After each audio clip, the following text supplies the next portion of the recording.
here today at Resourcing Tomorrow with Mike Ralston, the CEO of Blencowe Resources. Mike, it's good to be chatting again. How are you? Yeah, very well. Good to be back. Yeah, good to see you again. So just tell me briefly what the last couple of days have been like here. Have you been packed full of meetings? Have you had lots of interest from potential investors? Yeah, the market's really hot at the moment, so there's a lot of interest and there's a lot of news flow from us, so that's obviously helping. But in general, we're finding it's pretty positive. Good. So people are liking graphite then?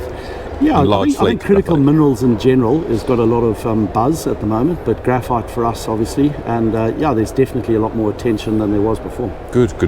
So you've had some pretty big news recently. I just want to touch on your JORC update before we get onto the all-important DFS, but that looked pretty good, didn't it? You increased by about 50% into reserves? Yeah. So the whole program was 230 holes, which are split up into different patterns, and the infill drilling is the results that we've brought into the market already. Yep. That was only about 25% of it. So we got obviously the infill was all about the reserves, and we got a very good result, 50% increase as you say. Good. But the other 75% of it is still to come. So we've got lots of news flow coming in the first quarter of next year. Good. And the DFS then, what are the key highlights? Because that's a real key milestone in any exploration company's journey. Absolutely. Yeah. So we've been working at this for a couple of years now. Yeah. It's a pretty extensive DFS for graphite. It's got a few quirks which are different to most DFSs, but happy to say we've now completed it, and incredible result, beat our expectations. Okay. We got over $1 billion in terms of NPV. Okay. 1.087 to be exact. Okay. And a 96% IRR and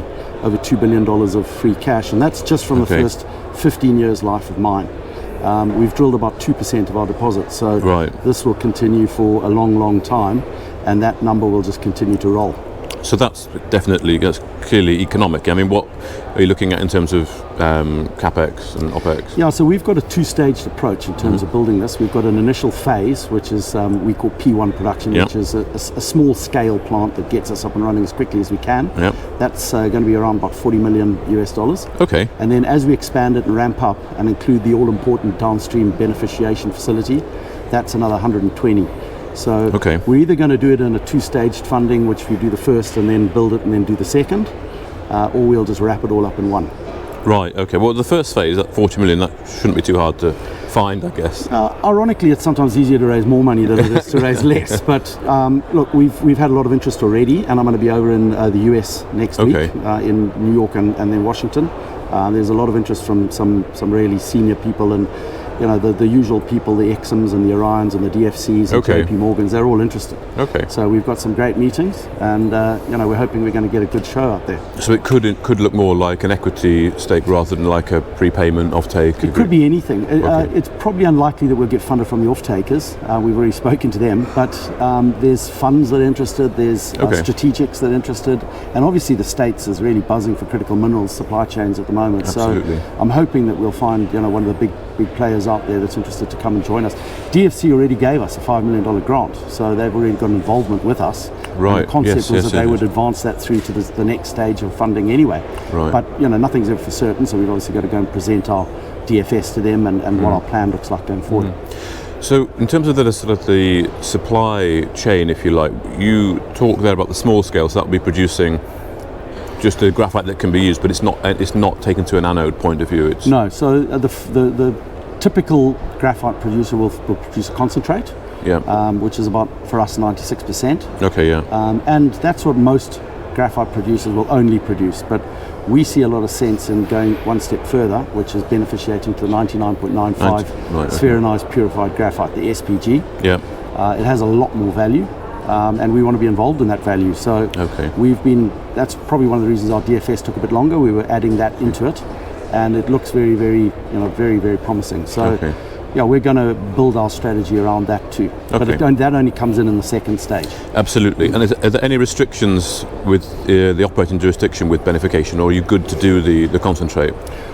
Well, we're good to do the concentrate. We've got a mining license already. That's not a problem. In terms of beneficiation, one of the key factors required there is it's very energy intensive. So you need abundant, cheap power, which is what Uganda's got in droves. Okay. A lot of hydropower there coming off the national grid, which is great. So we're going to take advantage of that. We've got partnerships in terms of the IP and the experience. And ultimately, we've got off-takers who are ready to take it. Because the world needs purified graphite coming from somewhere other than China. there's a geopolitical risk in that, and 98% of it is coming from China at the moment. Well, I'd like to get an understanding of perhaps where it's going to flow, because you have got this sort of battle, haven't you, between the West and China locking up a lot of supplies, and I know China's taken parts of Africa, they're sort of getting the supply sorted. So where's your supply, which direction is it going to go? I think the answer is everywhere. Right. There's markets, obviously big markets in China, there's big markets in Japan and Korea, there's big markets emerging now in the States and in Europe.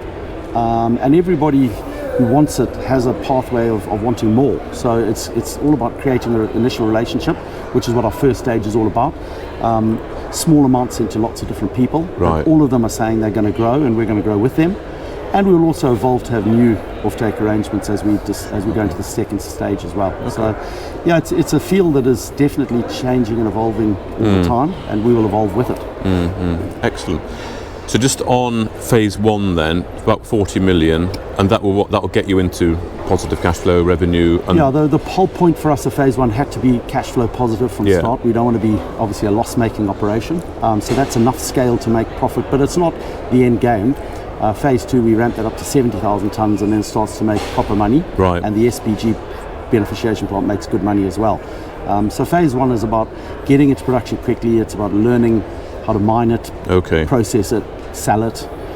It's about showing the government of Uganda that we're in production and we're doing what we said we do. And also the funding partners, because obviously they want to see us in production. They will help us with the phase two. So there's a whole lot of people that want to see it happen, ourselves included. And we're driving to get that done as quickly as we can. So I won't call it a trial, but it's sort of like a proof of concept. It's getting going, getting into. It's a bit more than that. It's a bit, but it's sort of halfway, I guess, between a pilot and a full-scale commercial. And if it all goes well, then that should hopefully make the phase two and finding finance for that a whole lot easier. Absolutely. As I said earlier, we're hoping that we'll wrap up all of the funding for both the phases together. We take out the risk of the next phase. Well, that's one option. Obviously, the second option is we do it in phases and do the funding 1, 2. But if we do take out the risk of funding phase two, then the market can obviously see that we're ready. Absolutely. Got all the money we need, and it's just the execution then thereafter. So your plans for the next, I don't know, it's nearly Christmas soon, isn't it? But let's say throughout 2026, of course, you've got to get the small scale going. But I guess you're going to be on the road sort of trying to drum up. Part of my job is to go out there and promote the company with this DFS and what we've got. But the other part of it really is to go and find these funding options, these solutions, and build a funding strategy that we can then obviously take to our board, get over the line, and then literally start building it. We want to be in production this time next year, so there's a lot to do to get that done. But it's really all about building the funding solution and getting it going. So in a year's time, we'll be back here. I hope so. Yeah, I hope so. With a producing asset, that would be a fantastic result. Look, it's pretty punchy in terms of timetable. It means that we're going to have to get a funding solution by the end of the first quarter, and then spend the next 9 months building it. But we've been very aggressive with our timetables all along, and we think that's the way to go. You've just got to back yourself and go and deliver. Excellent, good. Well, Mike Ralston, thank you very much for your time. Thank you very much. If you enjoyed this interview, then give us a thumbs up, a like or a retweet. Subscribe to us on YouTube or follow us on Twitter, and hit that notification bell to be the first to know when we release new content. There's loads of great content on our website too, across all our programs at stockboxmedia.com. Thank you for watching.